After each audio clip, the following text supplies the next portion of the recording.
2022. Key date, year 1964. Mint mark, no mint mark. Type, Jefferson nickel. Price, 5 cents to $43 plus. Face value, 5 cents US dollar. Produced, 1,024,672,000.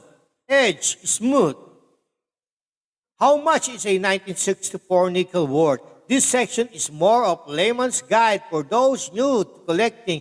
In average circulated condition, it's worth around 5 cents.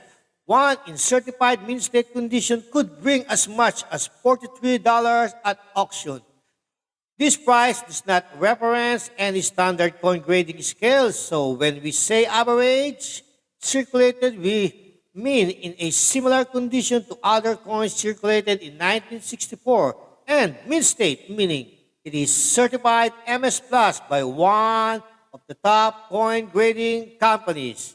Okay, that's all. I hope I was able to provide some information for coin collecting.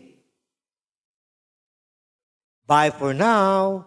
Don't forget to subscribe. And have a great day.